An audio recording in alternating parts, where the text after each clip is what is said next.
من الشيطان الرجيم بسم الله الرحمن الرحيم إنا أعطيناك الكوثر فصل لربك وانحر إن شانئك هو الأبتر صدق الله العظيم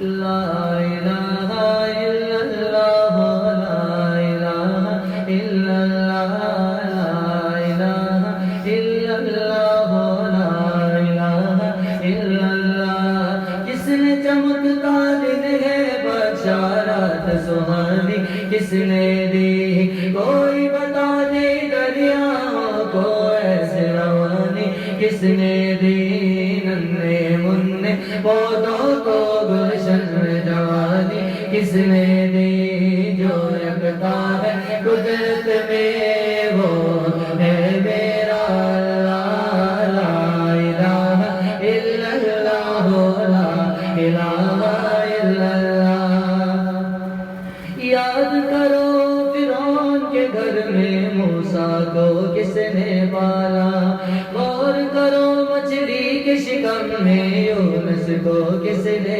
سنبھالا پہلے آگ میں ڈالا پھر آگ کو پھول کر ڈالا ان کے نام کے گن گاتے ہیں ابراہیم خلیل اللہ لا الہ الا اللہ لا الہ الا اللہ محمد رسول اللہ محمد رسول اللہ کم کر دیے نسل سار دیے کم کر دیے نسل سار دیے کل ساری سرکار دیے کل ساری سرکار دیے جو ڈوبے میرے تار دیے جو ڈوبے میرے تار دیے کل ساری سرکار دیے کل ساری سرکار دیے کل ساری سرکار دیے فرمایا ہے میرے نبی نے فرمایا ہے میرے نبی نے فرمایا ہے میرے نبی نے بخشش وچ میرے دیدار دیے ہاں بخشش وچ میرے دیدار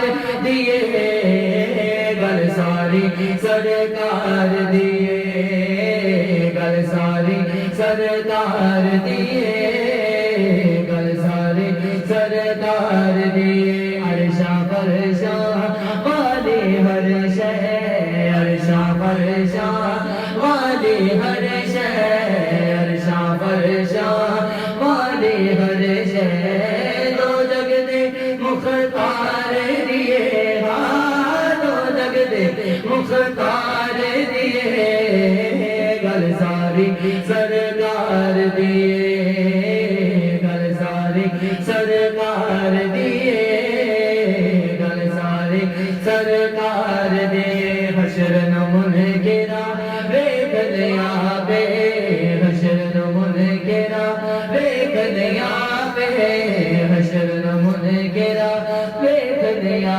بے خلق تو نام پکار دیے ہاں خلق تو نام پکار دیے گل ساری سرکار دیے گل ساری سرکار دیے گل ساری سرکار دیے میں نے گلنا عاجز کہنا میں نے گلنا عاجز کہنا میں نے گلنا عاجز کہنا دنیا نارے مار دیے سن دے دنیا نارے مار دیے گل ساری سرکار دیے گل ساری سرکار دیے گل ساری سرکار دیے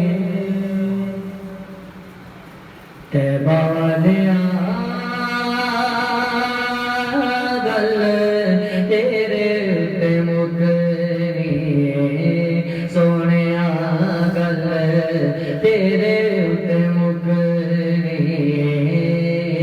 تیرے تو شروع ہوئی تیرے تو شروع ہوئی تیرے تے مکری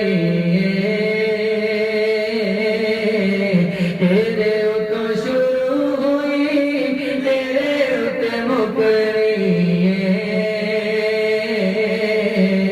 تیبا والیا گل تیرے تے مکری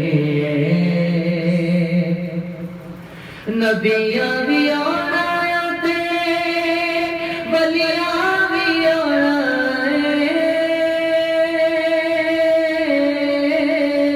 نیکوکار آنا تے عاصیاں بھی آنا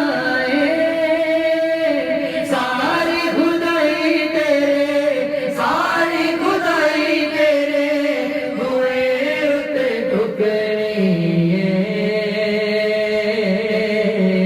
تیبا والیا گل تیرے تے مکری سونیا گل تیرے تے مکری تیرے وجہ آقا سدا کوئی سہارا نہیں قدم تیرے دے وجہ اور کوئی چارہ نہیں کرم تیرے تو آقا کرم تیرے تو آقا گل ساڈی بننی تیبا والیا گل تیرے تے مکری سونیا گل تیرے تے مکری حشر چ چاہ کری سراں تے سونیا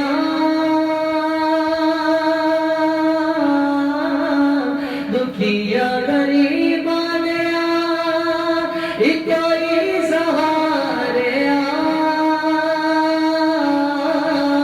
تیرے بعد کسے ساڈی تیرے بعد کسے ساڈی بات نہیں ہو پچھڑی تیبا والیا گل تیرے تے مکری سونیا گل تیرے تے مکری آقا جی گل تیرے تے مکری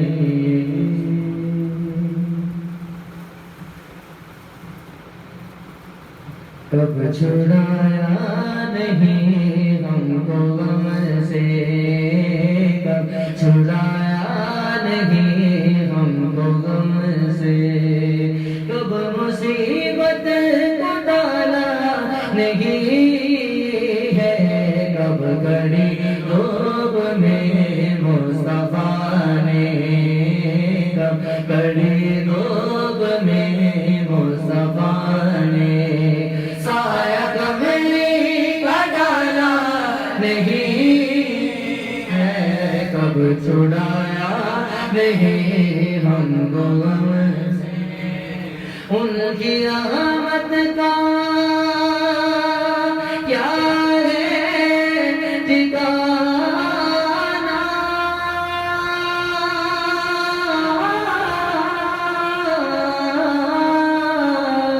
دیکھ لے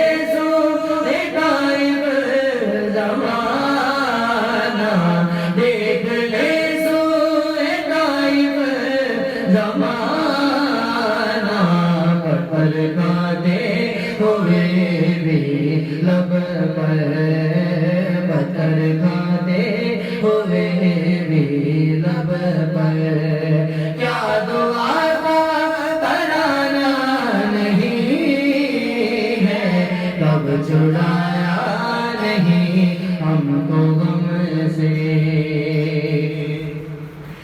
لاج رکھی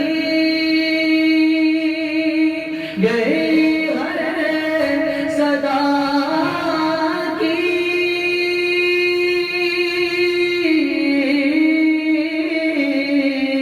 دل نوازی ہوئی بے نوا کی دل نوازی ہوئی بے نوا کی ہے سخی تیرا دربار ایسا میرے شاہ ہے سخی تیرا دربار ایسا کسی بھی سائے کو ٹالا نہیں ہے سخی تیرا دربار ایسا ہے سخی تیرا دربار ایسا کسی بھی سائے کو ٹالا نہیں ہے کب چھڑایا نہیں ہم کو غم سے بے رہا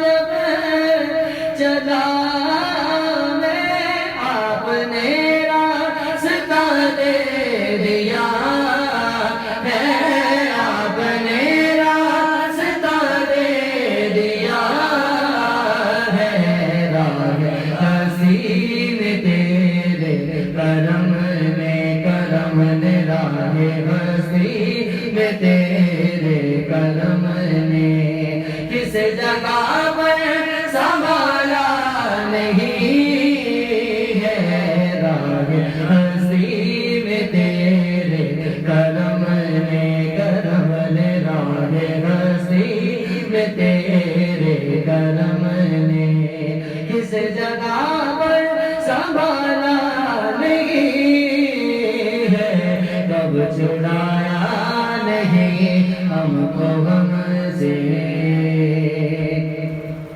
ہر جگہ ہے حکومت خدا کی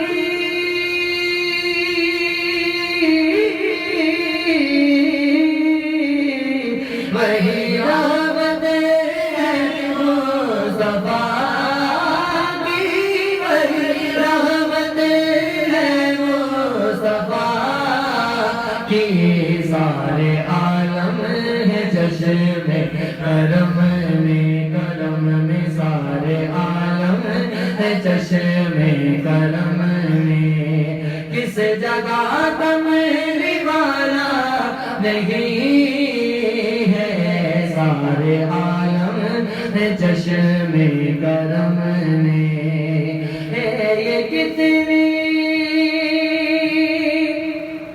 حقیقت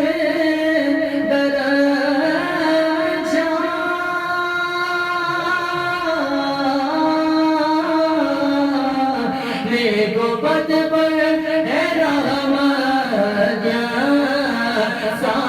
نیک و بد پر ہے رحمت سارے عالم ہر ایک کو میرے نبی نے ہر ایک کو میرے نبی نے کیا جنت میں ڈالا نہیں ہے کب چھڑایا نہیں ہم کو سے حضرت عبداللہ تیرا کیا مقام ہے تیرا بیٹا نبیوں کا امام ہے جی تیرا بیٹا نبیوں کا امام ہے ذکر سے جن کے دنیا کی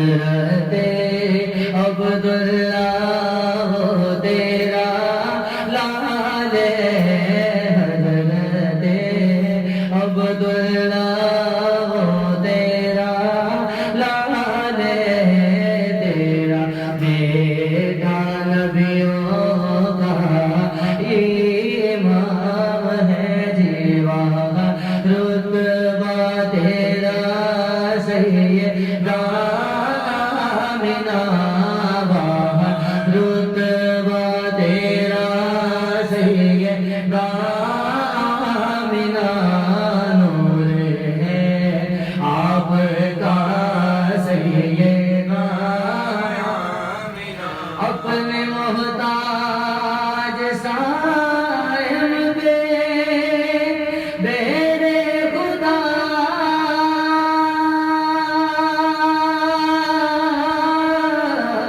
اپنے محتاج غلاموں پہ میرے مصطفیٰ، اپنے محتاج غلاموں پہ میرے سائیں بابا، اپنے محتاج غلاموں پہ میرے سکی ماجی، اپنے محتاج غلاموں پہ میرے حسن علی، ہونے گاہ عطا سیدہ آمنہ، ہونے گاہ عطا سیدہ آمنہ، سیدہ آمنہ، سیدہ صدیق جس رو کہتے ہے یار مصطفیٰ دا، ہے جس نے کیتا سب تو پہلے اقرار مصطفیٰ دا، کچھ آسی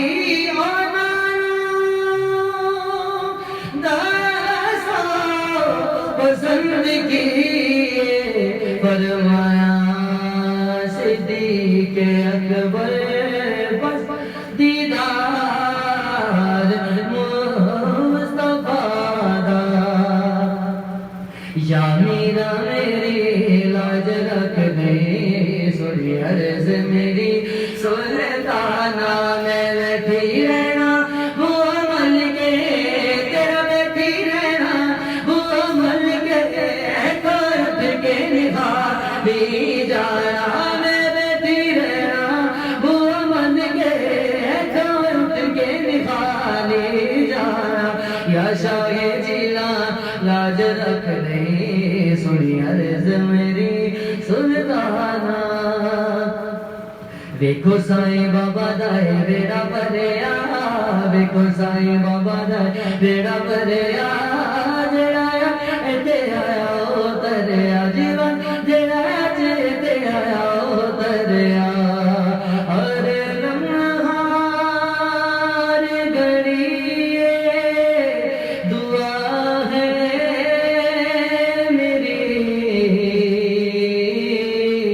میرا پیر خانہ سلامت رہے، عمر لگ جائے میری، میرے پیر کو ان کا سب گھرانہ سلامت رہے، پیر کامل جگانا سدا سلامت رہے۔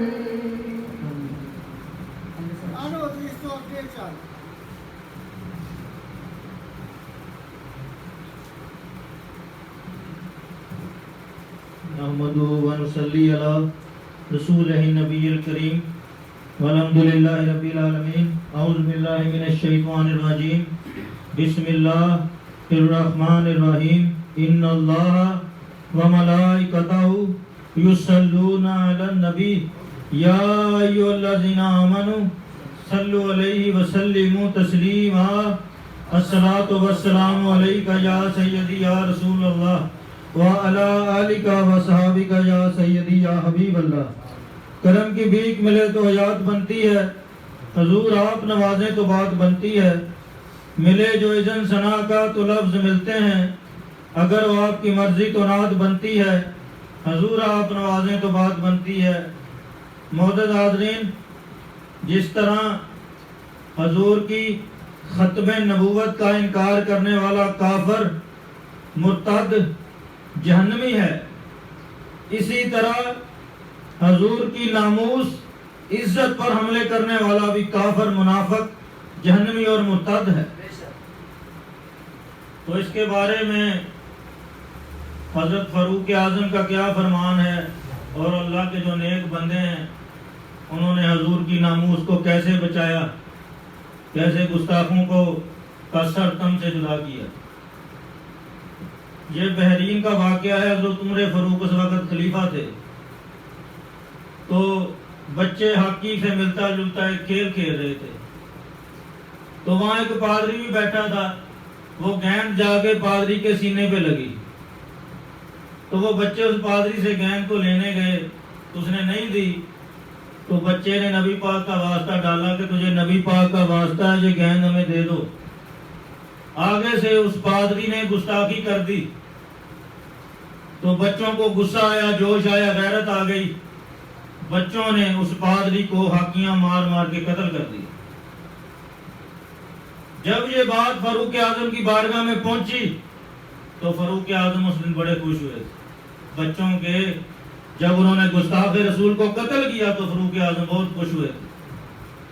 تو جب عیسائی فاروق اعظم کی بارگاہ میں گئے، جا کے کہا کہ بچوں نے ہمارے پادری کو قتل کر دیا، فاروق اعظم نے فرمایا بچے اگر اس بات پہ غصہ نہ کرتے تو کیا کرتے، اور وہ غصے کا اظہار نہ کرتے تو کیا کرتے، اور نبی پاک سے غلامی کا اظہار نہ کرتے تو کیا کرتے۔ اور فرمایا کہ فاروق اعظم کی عدالت میں ساری کائنات کے حقوق ہیں، جانوروں کے بھی حقوق ہیں، لیکن گستاخ رسول کی کوئی قیمت نہیں ہے جہاں سے چلے جائے۔ تو یہ فاروق اعظم کی بارگاہ کا فتویٰ ہے۔ اور ایک منگولوں کا کتا تھا، غیرت مند کتا، اس نے کیسے حضور کی ناموس کو بچایا۔ منگولوں کا ایک گروہ عیسائی مذہب قبول کرنا چاہتا تھا، وہ عیسائی بننا چاہتے تھے، تو انہوں نے اپنی محفل لگائی، عیسائی پادری بھی اکٹھے ہو گئے، منگول بھی اکٹھے ہو گئے، محفل لگائی تو عیسائی پادری اسٹیج پہ کھڑا تھا، وہ تقریر کر رہا تھا، تو اسٹیج کے ساتھ ہی کتا بندھا ہوا تھا، منگولوں کا کتا تھا، وہ مضبوط رسیوں کے ساتھ بندھا ہوا تھا۔ جب اس عیسائی پادری نے حضور کی شان میں گستاخی شروع کی تو اس کتے کو جوش آ گیا، وہ رسیاں توڑ کے اچھلا اور اس عیسائی پہ حملہ کر دیا، اسے زخمی کر دیا۔ ساتھ اسٹیج پہ لوگ کھڑے تھے، انہوں نے چھڑوا دیا اور کہا اس پادری سے تو نے جو نبی پاک کی شان میں گستاخی کی اس وجہ سے اس کتے کو جوش آیا ہے، لیکن جب بندہ نبی پاک کی شان میں گستاخی کرتا ہے تو اللہ قرآن مجید میں فرماتا ہے لا تشعرون، میں شعور کو ختم کر دیتا ہوں۔ اس کا شعور ختم ہو چکا تھا، اس نے کہا نہیں ایسی بات نہیں ہے، تقریر کرتے ہوئے میری انگلی اس کی طرف چلی گئی تھی اس لیے اس نے غصہ منایا ہے۔ وہ نہیں مانا، کتے کو دوبارہ مضبوط رسیوں کے ساتھ باندھ دیا گیا، اس نے پھر نبی پاک کی شان میں گستاخی کی تو وہ کتا پھر مضبوط رسیوں کو توڑ کر اس عیسائی پادری پہ حملہ آور ہوا، اسے گردن سے پکڑ کے قتل کر دیا۔ اس واقعے کو دیکھ کر 40,000 منگولوں نے کلمہ پڑھ لیا۔ یہ میرے نبی کی ناموس پر، میرے نبی کی ناموس کو بچانے کا یہ انعام ہے کہ 40,000 منگولوں نے کلمہ پڑھ لیا۔ آج ہماری غیرت اس کتے سے بھی گئی گزری۔ انہی کتوں کے بارے بلے شاہ صاحب نے فرمایا تھا مالک دادر نہیں چھڑ دے پویں مارو سو سو جتے کتے تے تو اتے، اٹھ بولیا چل یار منا لا نہیں تے بازی لے گئے کتے تے تو اتے۔ اور صلاح الدین ایوبی نے کیسے حضور کی ناموس کو بچایا، کیسے حفاظت کی؟ صلاح الدین ایوبی نور الدین زنگی کے ساتھ قرق کے قلعے پر جنگ لڑنے کے لیے جا رہے تھے. پیچھے سے مصر میں بغاوت ہو گئی تو نور الدین زنگی نے فرمایا کہ تم واپس چلے جاؤ، اس بغاوت کو روکو. تو صلاح الدین ایوبی نے کہا حضرت صاحب میں واپس تو چلا جاؤں گا، لیکن یہ دنیا مجھے بزدل تو نہیں کہے گی کہ میں جنگ چھوڑ کے جا رہا ہوں. تو نور الدین زنگی نے صلاح الدین ایوبی کی پیشانی کا بوسہ لیا اور فرمایا میں آج اس قرق کے قلعے پر کھڑا ہو کے اعلان کرتا ہوں کہ مسلمانوں کو قیامت تک ہر دور میں ایک صلاح الدین ایوبی کی ضرورت رہے گی. اس کے بعد صلاح الدین ایوبی مصر کے بادشاہ بن گئے. آپ بیمار ہو گئے، اتنے زیادہ بیمار ہو گئے کہ آپ کے بچنے کی امید ختم ہو گئی. ادھر عیسائیوں کے پادریوں نے، مولویوں نے یہ دعائیں مانگنا شروع کر دی، یا اللہ صلاح الدین ایوبی کو موت دے دے، یا اللہ صلاح الدین ایوبی کو موت دے دے. ادھر صلاح الدین ایوبی نے 2 منتیں مانگی کہ یا اللہ اگر تو مجھے صحت والی زندگی عطا کرے گا تو میں 2 کام کروں گا. ایک تو میں سارے وسائل کو استعمال کر کے بیت المقدس کو آزاد کراؤں گا، دوسرا برنس گستاخ رسول اسے اپنے ہاتھوں سے قتل کروں گا. برنس جو تھا وہ گستاخ رسول تھا، مسلمانوں کا قافلہ مصر سے شام کی طرف جا رہا تھا. اس نے وہ قافلہ لوٹا، ان کو مارا پیٹا اور نبی پاک کی شان میں گستاخی کی. کہتا ہے کدھر ہے محمد، تمہاری مدد کو کیوں نہیں آتے؟ تو یہ بات صلاح الدین ایوبی تک پہنچ گئی تو آپ نے 2 منتیں مانگ لی. پھر اللہ تعالیٰ نے آپ کو صحت والی زندگی عطا کی. صلاح الدین ایوبی نے 2 سال کے عرصے میں بیت المقدس کو فتح کر دیا. اس 2 سال کے عرصے میں صلاح الدین ایوبی جی بھر کے نہیں سوئے کہ نبی کا گستاخ زندہ ہے، میں کیسے سو سکتا ہوں. وہ کہتے تھے مجھ پر سونا حرام ہے جب تک میں نبی کے گستاخ کو اپنے ہاتھوں سے قتل نہیں کر دیتا. تو بیت المقدس فتح ہو گیا. صلاح الدین ایوبی نے ان کے بڑے بڑے جرنیل، ان کے پادری، حکمران، وزیر، مشیر پکڑ کر خیموں میں قید کر دیے اور اپنے سپاہیوں سے کہا کہ برنس کو میرے سامنے پیش کرو. تو برنس آپ کے سامنے پیش ہوا تو صلاح الدین ایوبی کو جوش آ گیا، آپ کی آنکھوں سے شعلے نکلے. آپ نے تاریخی جملے کہے. آپ نے فرمایا تو نے کہا تھا کدھر ہے محمد، یہ دیکھ مجھے میرے نبی نے بھیج دیا ہے.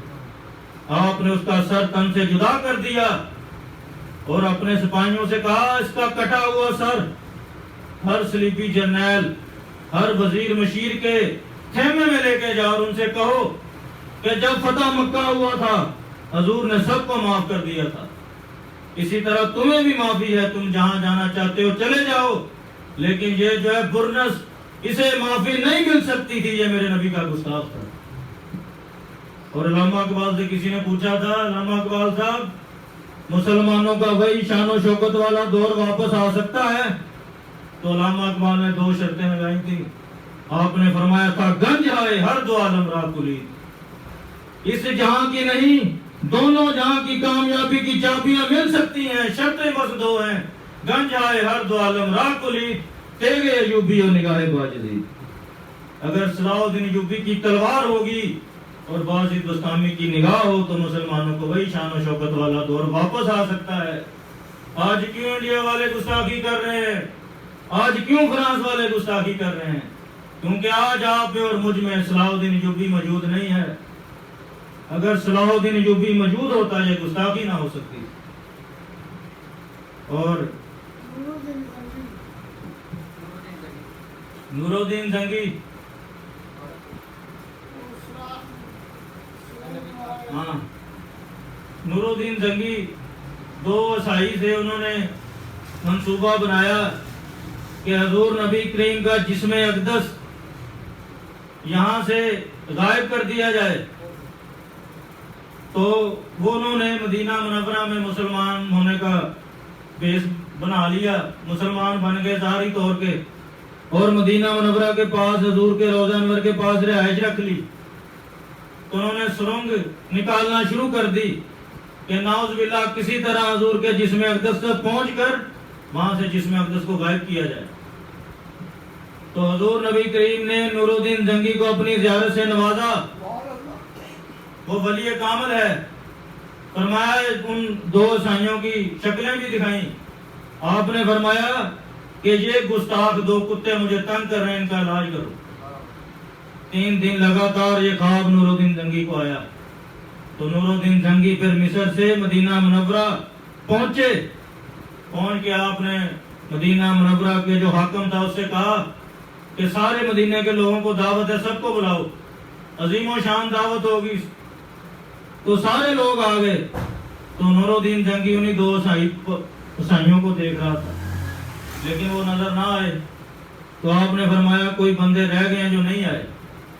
تو وہاں کے لوگوں نے کہا کہ 2 بندے ہیں جو ساری دنیا سے الگ تھرگ ہیں، وہ دنیا دار نہیں ہیں، وہ صرف اللہ کی عبادت کرتے ہیں. تو آپ نے فرمایا مجھے تو دکھاؤ. وہ آپ کو شک پڑ گئی. تو جب آپ گئے ان عیسائیوں کے پاس ان کے کمرے میں تو انہوں نے سرنگ نکالی ہوئی تھی، اس کے اوپر چادر ڈالی ہوئی تھی، چٹائی ڈالی ہوئی تھی. جب چٹائی اٹھائی تو وہ سرنگ بنی ہوئی تھی. تو نور الدین زنگی نے اسی وقت ان گستاخوں کو قتل کر دیا. اور غازی علم الدین شہید نے کیسے حضور کی ناموس کو بچایا. راجپال نے حضور کی شان میں گستاخی کی تو آپ نے اس کو قتل کر دیا. آپ کے اوپر مقدمہ چلا تو علامہ اقبال رحمۃ اللہ علیہ نے قائد اعظم کو بمبئی سے بلایا غازی علم الدین کا مقدمہ لڑنے کے لیے. یہ ہے پاکستان کے لیڈر جو عاشق رسول کے ساتھ کھڑے تھے. تو جب قائد اعظم عدالت میں پیش ہوئے تو جج انگریز تھا، اس نے آئیں بائیں شائیں کی. تو قائد اعظم نے کہا ججا تجھے پتہ نہیں ہے حضور کی امت حضور سے کتنا پیار کرتی. تو جب قائد اعظم اور علامہ اقبال عاشق رسول کے ساتھ کھڑے ہو گئے تو انگریزوں کی نیندیں حرام ہو گئی تھیں. پاکستان اسی دن بن گیا تھا جب یہ دونوں غازی علم الدین شہید کے ساتھ کھڑے ہو گئے تھے. پھر غازی علم الدین شہید رحمۃ اللہ علیہ کو سیشن کورٹ سے بھی سزائے موت ہوگی، ہائی کورٹ سے بھی سزائے موت ہوگی. پھر ان کو میاں والی جیل میں منتقل کر دیا گیا. پھر وہاں سے میاں والی جیل سے علی مرتضیٰ شیر خدا ان کو اٹھا کر نبی پاک کی بارگاہ میں لے گئے. نبی پاک نے علم الدین کی پیشانی کا بوسہ لیا اور فرمایا علم الدین تیرے پاس 2 رستے ہیں. ایک تو رستہ یہ ہے کہ ہم تجھے اٹھا کے لے آئے ہیں، تم چاہو تو تمہیں پھانسی نہیں ہو سکتی. دوسرا راستہ یہ ہے کہ میرے نام پہ قربان ہونا ہے. ہاں جب تو میرے نام پہ قربان ہوگا، جب میری امت کے حکمران اپنے ایمان کو بیچ دیں، انگریزوں کے آگے لیٹ جائیں، تو پھر تیری صورت ان کے سامنے ہوگی کہ علم الدین جیسے غازی بھی پیدا ہو سکتے ہیں. تو پھر علم الدین نے کیا عرض کیا تھا؟ انہوں نے کہا تھا مجھے خاک میں ملا کر میری خاک بھی اڑا دے، میں مٹاؤں تیرے نام پر مجھے کیا غرض نشان. تو پھر غازی علم الدین شہید کے جنازے میں 6 لاکھ بندہ آ گیا. احمد رضا خان بریلوی کے خلیفہ سید دیدار علی شاہ صاحب نے ان کا جنازہ پڑھایا. جب جنازہ پڑھایا، جنازہ پڑھانے کے بعد بے ہوش ہو گئے.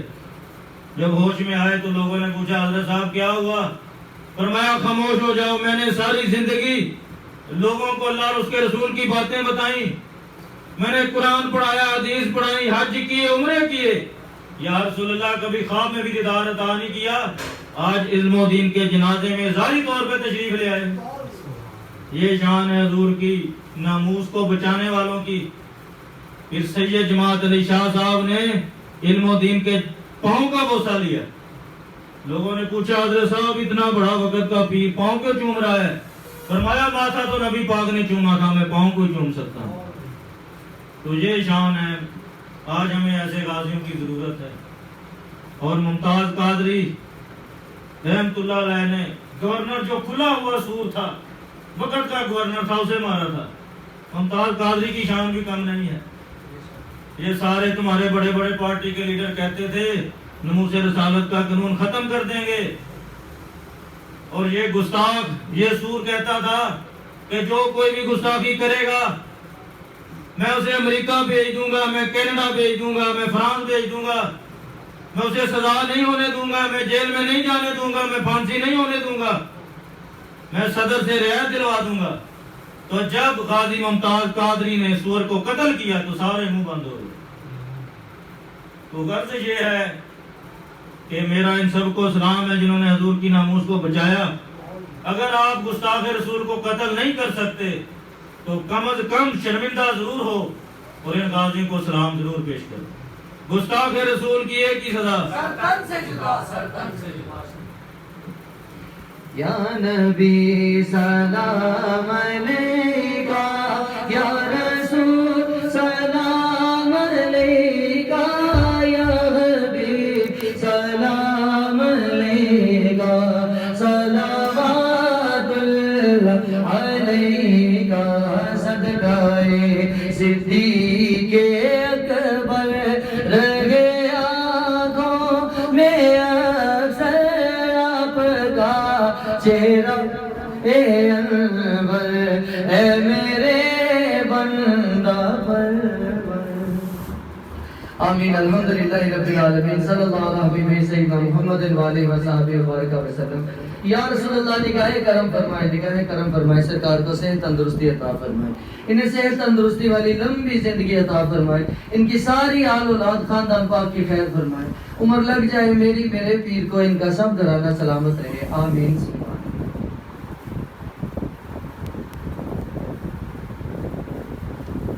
صلی اللہ علیہ حبیبہ سیدنا محمد وآلہ وصحبہ بارک وسلم۔ ربنا آتنا فی الدنیا حسنۃ وفی الآخرۃ حسنۃ وقنا عذاب النار۔ یا رسول اللہ انظر حالنا، یا حبیب اللہ اسمع قولنا، اننی فی بارد مغرق خذ بی سہل اشکارنا۔ قوت عشق سے ہر پست کو بالا کر دے، دہر میں اسم محمد سے اجالا کر دے، چھٹے ہوئے خط و گلے بن گئے یا رسول اللہ۔ کرم کی بھیک ملے تو یاد بنتی ہے، حضور آپ نوازے تو بات بنتی ہے، اور اس میں محمد نوازا صلی اللہ علیہ وسلم۔ تو حرمت نام محمد صلی اللہ علیہ وسلم میرے پیر مرشد کو صحت کاملہ اجر عطا فرما، والی نالین واقع جسد کے توڑتا دے ہر نیک آرزو پورا فرما۔